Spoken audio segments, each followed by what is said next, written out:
just turn into Hebrews chapter 11. We're going to pick up from last time. So Hebrews 11, and if you have the handout and you're using the handout for notes, and again, you don't have to, but if you are using it, it's Roman numeral 3. So tonight we continue looking at the second study on examples of the life of faith that we started last week. And like I said, we looked at the first two Roman numerals on the handout. And I'll touch on them just briefly tonight. I'm not going to spend too much time reviewing it. But as you're turning there or opening up your handout, if you remember last week, I told you that examples are helpful. If you need to do something, build something, whatever the case is, it's good to have an example. And that is in large part what the Lord provides for us in Hebrews chapter 11, is He gives us examples to encourage us to live by faith as we wait for the promises of His Word. And so tonight we'll pick up where we left off last time, with last time mostly being introductory. Now, if you want to take notes, basically what we're going to do tonight is, I said in the handout it's Roman numeral 3, but just for note purposes, we're going to look at 3 examples of faith. These are the first 3 that are given, and these would be in the, if you will, pre-flood period, pre-patriarchal period. We're going to see by faith Abel, and that's in verse 4. And then in verse 5, by faith Enoch, or Enoch, depending on how you want to pronounce it. And then in verse 7, by faith Noah. So if you remember last week, I told you the structure of it is pretty straightforward. It's going to basically say, by faith X, by faith X. And he gives, of course, examples, and a particular example of the individual there that is used, and how they give us an example of the life of faith. Now, last week I gave kind of an overview of Hebrews in terms of the structure of the book to make us just know why the chapter is even there to begin with. Why is it? Because it's a unique chapter. It's very unique. But basically what I told you was the book of Hebrews shows that Jesus is better. It shows the superiority of Christ, and I gave you this as sort of an overview. So chapters 1 through 4 show where Christ is superior in terms of His person, if you remember. He's better than the angels, for example. And then in 5 through 7, He's superior in His priesthood. He's greater than Aaron, Aaron and such. And then we see in 8 through 10 the superiority of His sacrifice. What is unique about Jesus' sacrifice is that it's once and for all. It's final. And so once you get to chapters 11 through 13, it's sort of the so what. It's the application, if you will. So in light of all that I've said, in other words, in these 10 chapters, here's sort of the practicality of it. Now, in chapter 11, what he's going to do, the author, is he's basically trying to say this, which is, why would you be looking to leave the faith or go back to the old rituals and the old way of life when Christ is better? Why would you go back to those old ways when Christ is better? And then a way to encourage them is to say, look, here is this long litany of individuals who lived by faith, and he's going to give examples of that. And there are examples to encourage the believer to live by a life of faith. If you remember verse 1 is a description of faith versus a definition. Verse 2 is sort of the summary statement. If you remember, it says, for it, meaning the faith that we talked about last week, the men of old gained approval. And that's, of course, the men of old referring to what will be coming in the rest of the chapter.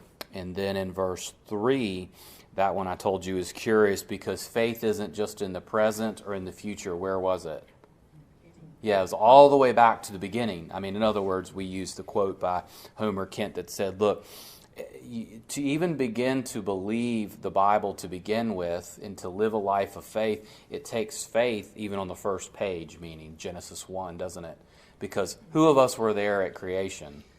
So to some extent, just the fact that we have to take by faith what is revealed in Scripture. But tonight we're going to look at, as I said, by faith Abel, verse 4, and then verse 5, Enoch, and then in verse 7, Noah. Now, I remind you, these are not character studies. But the way I'm going to approach each one of these is I'm going to actually give you the text. So if you wanted to do a study on your own, you could. But I liken it this way, and I don't know if this will help, because if you read it as a character study, you're sort of missing the point. What he's doing is he's saying, in effect, John Doe was a man who lived by faith.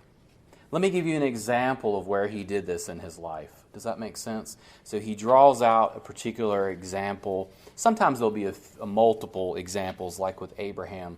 But typically it's one thing, and he uses that to illustrate the life of faith or a principle. So let's start with the first one here. This is the first of, as I say, a litany of examples. But this is verse 4, and it's by faith Abel. And if you wanted to read the story of Abel, I'm going to do all of these basically the same. You would read Genesis 4, 1 through 16. So if you wanted to go back and read it, you could, and that would be Genesis 4, 1 through 16. But one particular aspect or event in his life is drawn out, and of course it gives us an example of his faith. And so what is this act of faith or this illustration, this example that is given? Well, let me read it, and you'll be able to see that it's basically referring to the offering that he gave to God in terms of his sacrifice. So let me read verse 4, and then I'll show you in Genesis what verse, in other words, it would be referring to.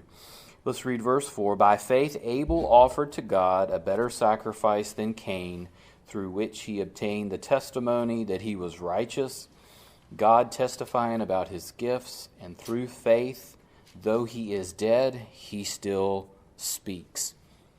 Great verse there, especially the ending, which we'll touch on in a few minutes. Let's turn now to Genesis chapter 4, and this will also show us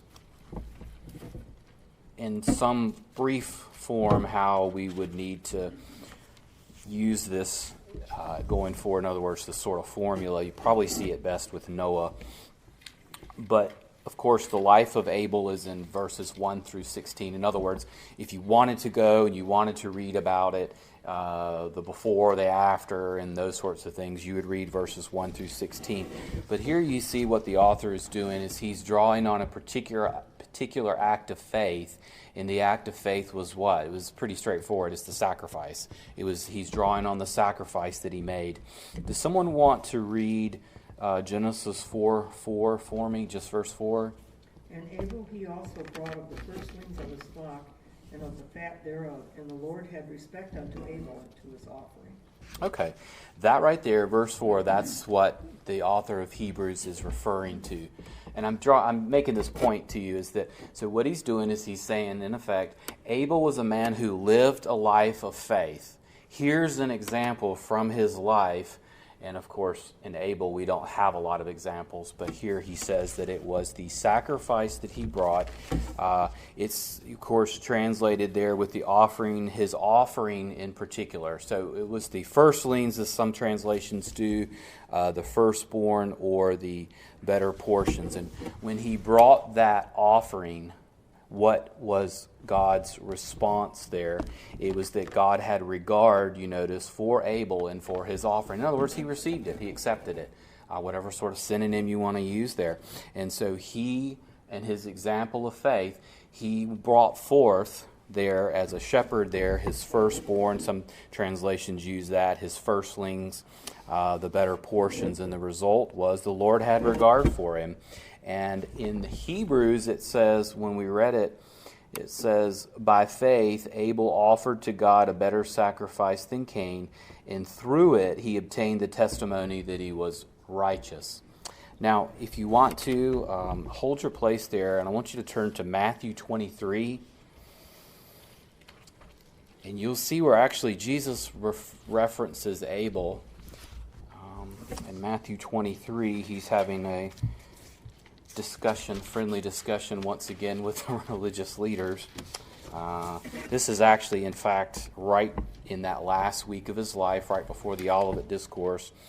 He's been giving those woes, if you ever remember from Matthew. But in Matthew 23 and verse 35, you'll see where Jesus says, and I'll just read it if you didn't turn, so that upon you may fall the guilt of the righteous blood shed on earth. Notice, from the blood of righteous Abel to the blood of Zechariah. So you can see there that that's Matthew 23:35. Yeah, 35, sorry. So 23:35. And basically what there you see there is, again, the same idea as in Hebrews, is that he's being seen, Abel is, rather, as being righteous. So the righteousness of Abel is being seen there. Now this is obviously the opposite of who in the story in Genesis. So so Cain. So the question is, okay, so Cain, of course, he did bring forth something. It wasn't the firstlings or the firstborn. What was it that caused, of course, God not to receive it? Actually, if you turn to 1 John chapter 3, it's curious how this phrase righteous is used, but here, and it's in 1 John chapter 3 and verse 12. And it's interesting that the authors of the New Testament clearly took the book of Genesis as actual fact.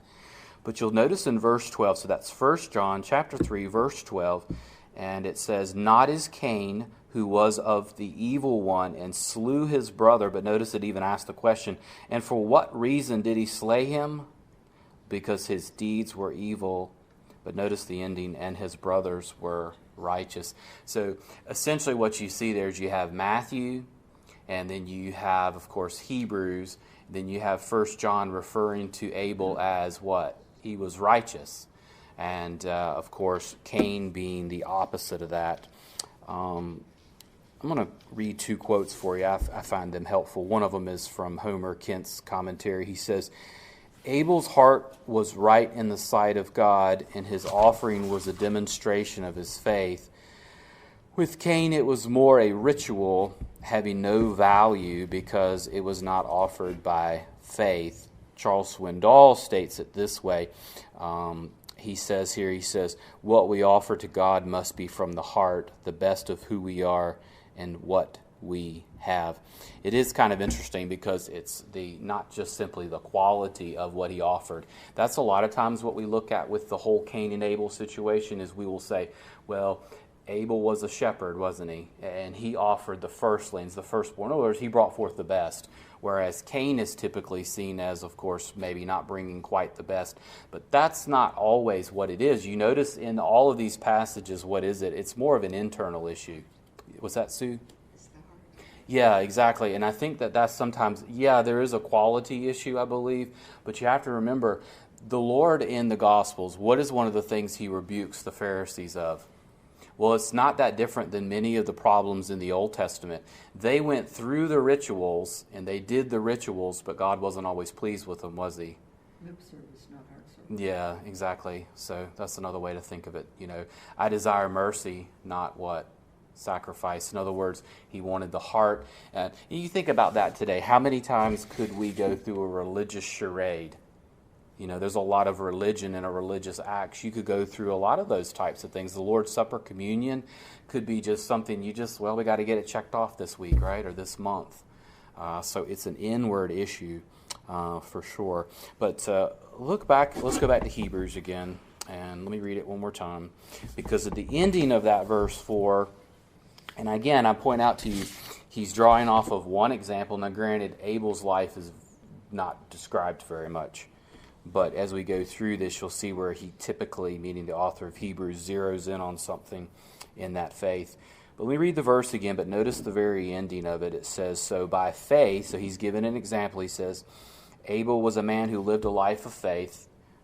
And he says he offered to God a better sacrifice than Cain, through which he obtained the testimony that he was righteous, which we've seen in some other passages, God testifying about his gifts and through faith. But notice the end, though he is dead, he still speaks.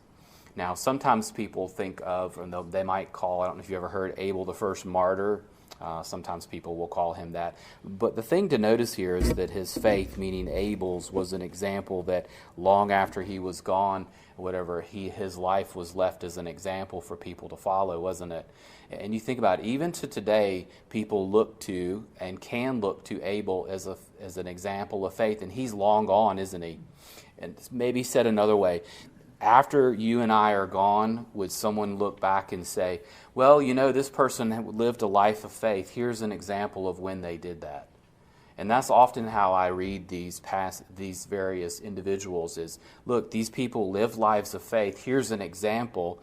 And then you would ask yourself, would someone after I'm gone say, well, that such and such person, they lived a life of faith. Here's an example. Would they say that about us? Would our lives still bear witness after we're long gone? I like to think of that as that's the fruit that remains, I guess, right? The fruitfulness in our lives. But anyway, so let's move on to verse 5 here. So we've seen that the author is sort of setting the tone with Abel. I find it curious that he doesn't include Adam and Eve, does he? He skips right over them. But he starts with Abel. But then who is the next person? Does someone want to read verse 5 for me? If not, I'll do it. By faith Enoch was taken up so that he should not see death. And he was not found because God took him up. For he obtained the witness that before his being taken up, he was pleasing to God. All right. Thank you, Dave. So with Abel, you could say that, when we do things from the Lord with the right heart, the right motives, we give God our best. We go off of what he has told us to do, those sorts of things. It gives an example of faith after we're gone.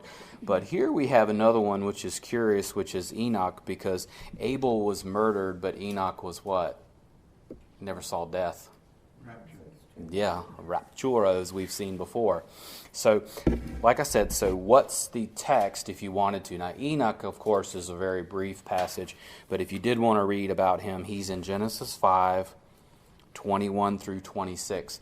So, whereas Abel is Genesis 4, 1 through 16, meaning his life. So, if you did want to read it, Enoch here is chapter 5, verses 21 through 26. So, let's look there.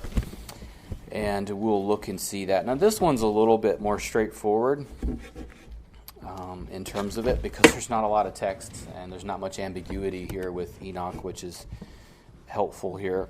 But we see here one of the things that is different, of course, is that so Abel was murdered and Enoch, of course, he wasn't. He was taken, if you will. We looked at with the rapture, as Dave said, as an example. But let me read verse.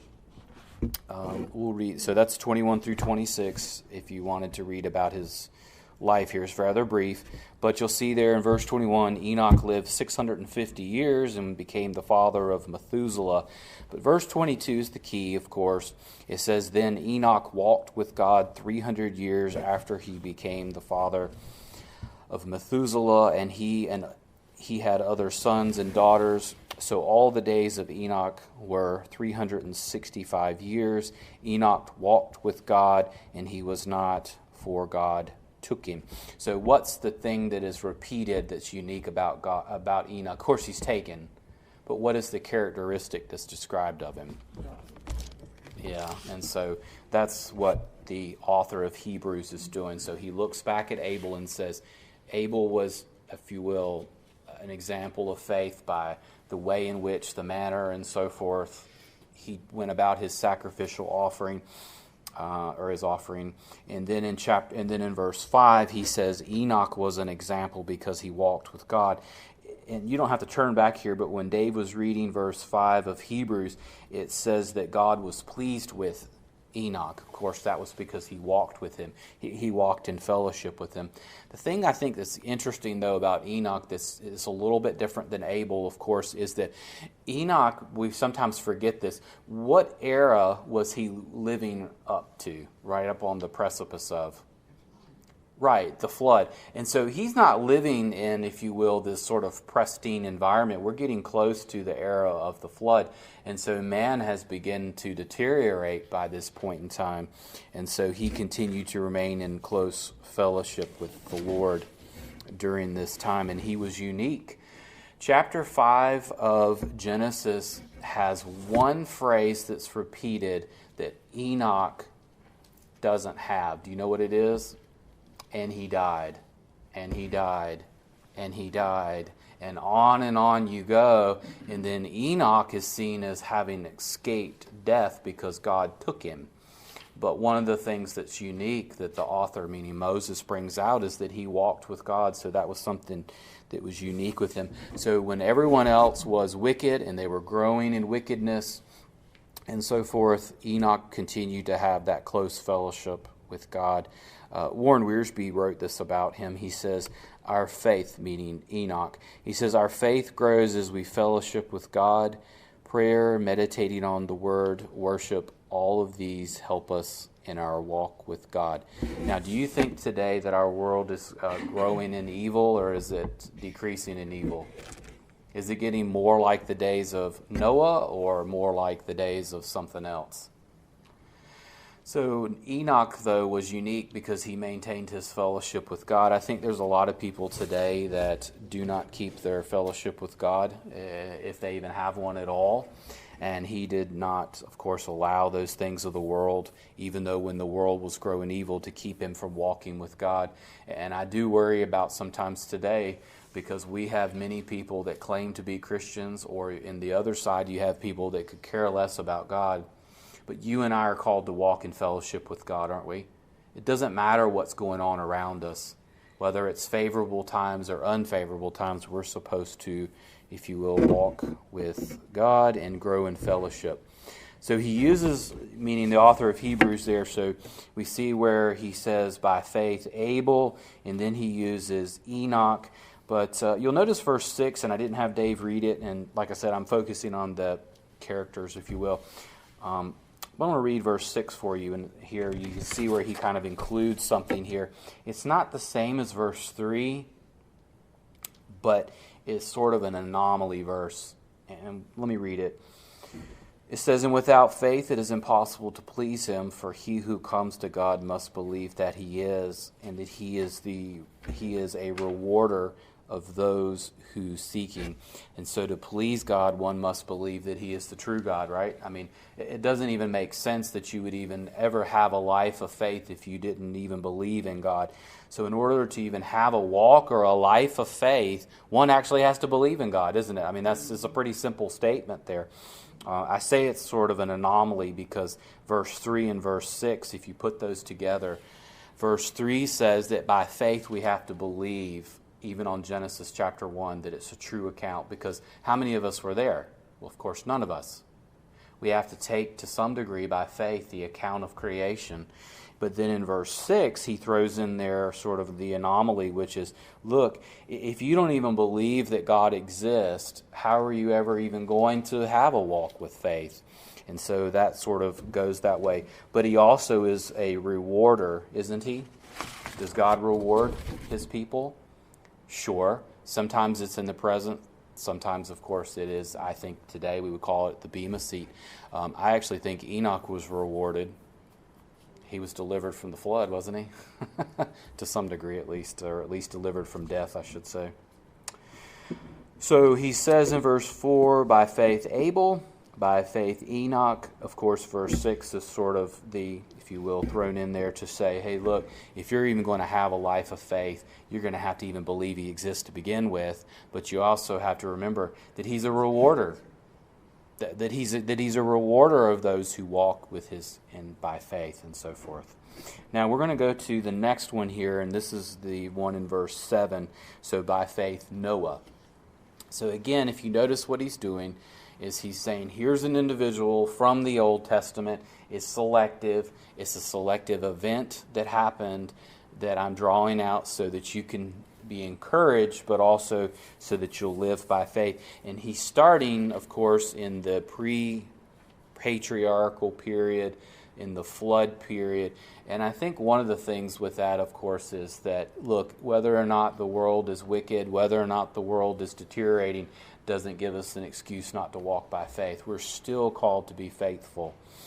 Does someone want to read verse 7 for us? That's the one with Noah, and that'll lead us up to the patriarchal period for next week. But does someone want to read verse 7? And if not, I'll do it. By faith, Noah, being divinely warned of things not yet seen, moved with godly fear, prepared an ark for the saving of his household, by which he condemned the world and became heir of the righteousness which is according to faith. All right, thank you, Doro.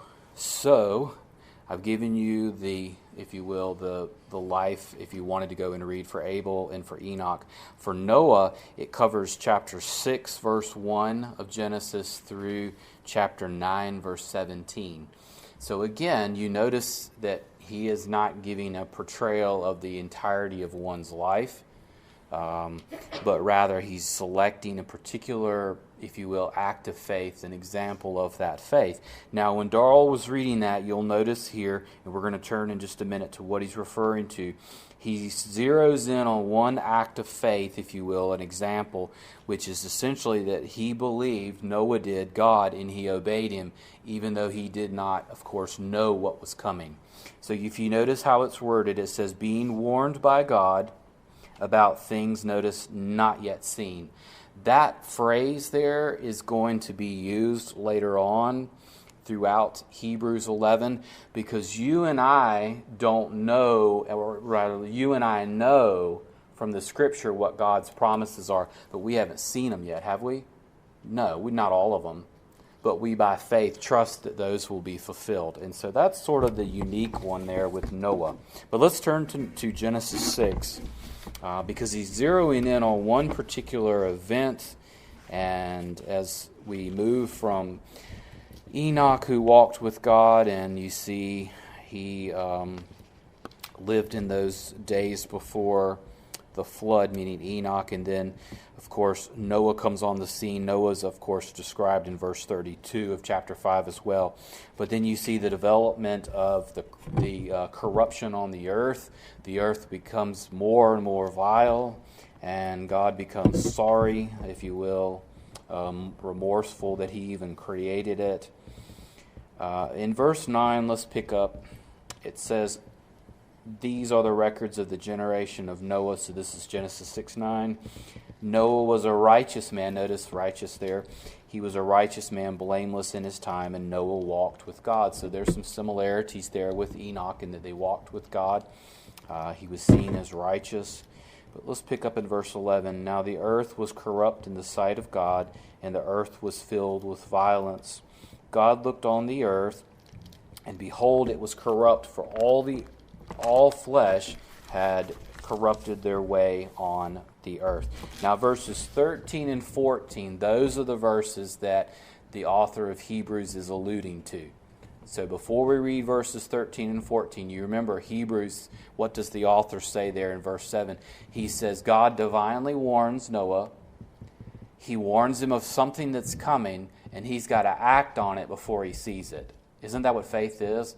It's acting upon something before it's realized. So let me read verses 13 and 14. Then God said to Noah, so this is the divine warning, the end of all flesh has come before me, for the earth is filled with violence because of them, and behold, I'm about to destroy them with the earth. But notice verse 14, make for yourself an ark of gopher wood. You shall make the ark with rooms and shall cover it inside and out with the pitch. And he goes in and he describes the particulars of it. But what the author of Hebrews is doing here is he's saying in verses 13 and 14, very simply this, that Noah was an example of a man of faith. Yes, he had flaws, but he showed himself as a man of faith. How? God warned him. What did God warn Noah of? Flood's coming, and I'm about to bring judgment. Right? I'm about to bring judgment. I want you to act on something before I bring it about. And the action was to build the ark. Now, we know that, of course, to do that, how many of us would have gone and built the ark? Or how many of us would have said, well, God, isn't there another way you could go about this? Or, are you sure you're going to do this? And so, of course, Noah, do you think he was well received in that world as he was a preacher of righteousness? No. He had to basically act and build the ark on a faith that God was going to judge him. Or judge the earth, rather. And he had to act on something that he hadn't seen. Isn't that what faith is? Is that not what faith is? We walk by faith, not by sight. Did Noah know that God was going to judge? He hadn't seen it. Not until he told him to build the ark. Right. He must have thought something was going on. Yes, but with what Doris said, though, he was acting upon faith, wasn't he? He was acting upon faith. He had not seen the judgment, but yet he believed God was going to judge. Stated another way, I actually believe God is going to judge the world today at some point. Not meaning today, maybe he will. But God is going to judge the world one day in righteousness. And so the way that we live today and the way we act is based upon something he's going to do in the future. I don't know for sure, meaning I can't see it, but I believe it because that's what the Scripture teaches. And I think it's such a great example that the author of Hebrews uses here because, of course, judgment's coming. Many people probably would have mocked him, wouldn't they? You don't need to bring this. God doesn't judge. I mean, think of... They made fun of him for building an ark where there hadn't been rain. Yeah. Look at that crazy old man there.